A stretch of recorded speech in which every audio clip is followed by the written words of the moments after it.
Under the blinding lights of the Grand America's Got Talent stage, a small, nervous girl stood clutching a cheap microphone with trembling fingers. Her name was Isabella Dela Cruz, just 14 years old, from a small fishing village in the Philippines. She was wearing a faded pink dress that her mother had sewn by hand, its hem uneven and a little too short for her growing frame. Her heart pounded so loudly she could barely hear the murmur of the crowd. Thousands of eyes, judges, cameras, and audience members, were fixed on her tiny frame. Simon Cowell leaned back in his chair, expression unreadable. Howie Mandel smiled politely, and Sofia Vergara tilted her head with curiosity. Heidi Klum whispered something under her breath, perhaps wondering if this little girl could possibly handle such a massive stage. The truth was, Isabella didn't even have the money for the flight to America. Her entire village had come together to make it happen. The fisherman had sold extra fish at the market, the local teacher had started a small fundraiser, her mother had even pawned her wedding ring. All for a dream that seemed impossible, a dream to sing, not for fame, but for survival. When the music director asked what backing track she needed, Isabella hesitated. I'll sing a cappella, she said softly, her accent thick and shy. Simon frowned slightly. No music, she shook her head. No, sir, I don't have one. The audience let out a low murmur. Some looked sympathetic, others doubtful. A cappella performances rarely went well. Without music, every flaw would be exposed. Every shaky note, every missed beat. Simon sighed, leaning toward his mic. All right then, Isabella, whenever you're ready. Her throat felt dry, her palms were slick with sweat. For a moment, she wanted to run back to her mother, who was watching from backstage with eyes full of hope. But then she remembered something her mother told her the night before she left for America. Greater than, Mahal, when you sing, don't sing to impress. Sing because you want the world to feel what's inside your heart. So she closed her eyes and began to sing. Her voice started fragile, almost whisper-like, as she sang the opening lines of I Will Always Love You, by Whitney Houston. The first few notes wavered, but something about her tone, pure, emotional, untrained but deeply sincere, made the audience quiet down. Then, something miraculous happened. As she reached the chorus, her voice opened up. It was as if all her pain, her hunger, her nights of crying herself to sleep in their tiny bamboo hut, poured out through every note. The strength in her small body stunned everyone. Her high notes were raw yet powerful, like a storm breaking over calm seas. Simon's eyes widened slightly. Sofia's mouth fell open. Heidi pressed a hand to her heart. By the second chorus, the crowd was standing. She hit the climactic note, a long, soulful cry that echoed through the theater and into the hearts of everyone listening. When she finally stopped, there was silence. The kind of silence that hangs in the air after something sacred has been witnessed. And then, an eruption. The audience roared, cheers, whistles, even tears. Sofia stood first, clapping wildly. Heidi joined her, shouting, "You're incredible." Howie was on his feet, grinning ear to ear.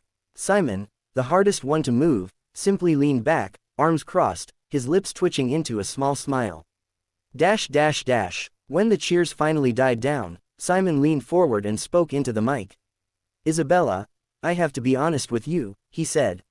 When you walked out here, I didn't think this was going to work. You looked so nervous, and when you said you were singing without music, I thought, this will be a disaster. The audience laughed softly, waiting, but then you started to sing, Simon continued, and you did something that very few people can do. You made us feel something real. You didn't just sing that song, you lived it. Every word, every note, every emotion, I felt it.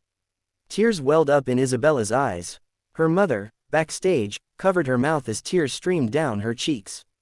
I think, Simon added softly, that your village, your country, and everyone watching tonight should be very proud of you. The audience broke into another round of applause. Sofia grabbed her mic, her voice emotional.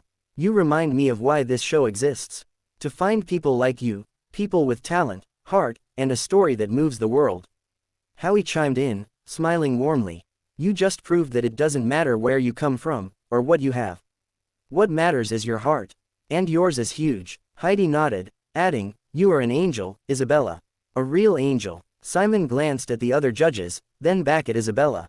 Well, I think there's only one thing left to do. He reached over and slammed his hand down on the golden buzzer. The moment the confetti rained down, Isabella froze.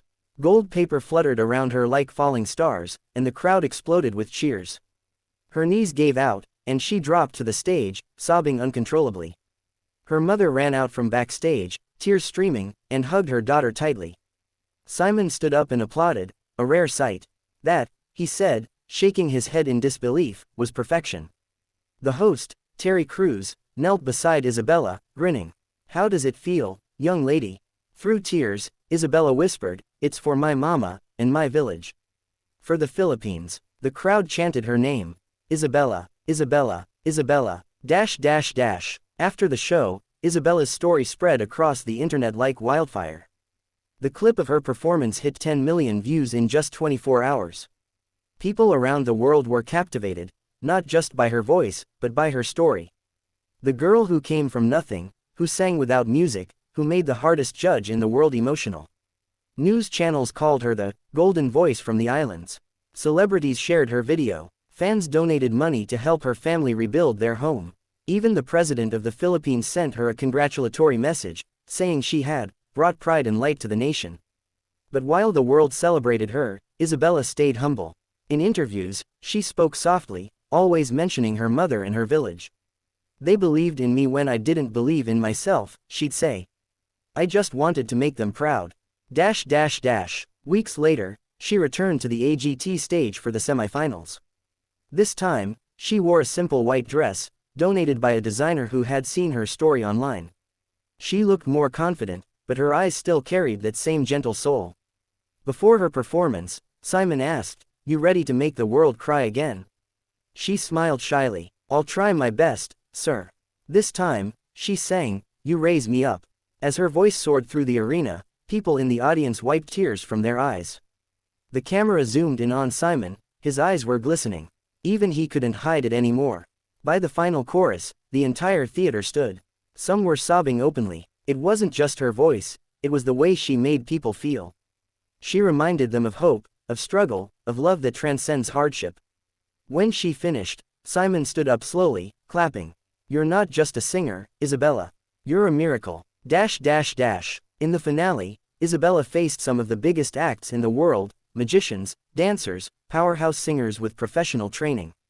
Yet, when she sang the prayer, dedicating it to her mother and to all the dreamers who have nothing but faith, she stole the show once again. Her voice floated through the air, strong yet trembling with emotion. When the results were announced, the entire arena went silent. "And the winner of America's Got Talent is," the host said dramatically, "Isabella Dela Cruz." The crowd went wild. Her mother ran to her again, and they embraced as fireworks burst above the stage. Simon wiped his eyes and said to the cameras, "She came here with nothing. And tonight, she showed the world that you don't need money, you just need a voice and a heart." Dash dash dash. After the show, Isabella didn't move to Hollywood or chase fame. Instead, she went back to the Philippines for a while, where she built a small music school in her village. With the prize money, she helped kids who couldn't afford instruments or lessons. "I don't want to be famous," she told one interviewer. "I just want to make sure no child ever gives up their dream because they're poor." Her humility, her kindness, and her talent made her not just a star, but a symbol. People from all over the world began visiting her school. Videos of her singing with her students went viral again. And every time she sang, she reminded everyone of that first night, the night a poor Filipino girl, almost rejected, made the whole world believe in miracles again. Dash dash dash. Years later, during an interview with Simon Cowell, he was asked, "Which performance on AGT moved you the most?" He didn't even hesitate. "Isabella Dela Cruz," he said. "That little girl changed me. She reminded me why I started this show in the first place, to find real talent, pure heart, and raw emotion." She wasn't performing for fame. She was singing for life itself. Dash dash dash. And somewhere in that little village in the Philippines, now brighter and more hopeful than ever, a familiar voice could still be heard every morning, rising above the sound of waves and wind, a reminder that sometimes, the smallest voices can echo the loudest across the world. And every time the wind carried her song across the sea, it whispered the same truth that started it all. Greater than you don't need riches to shine. You just need a voice that comes from the heart.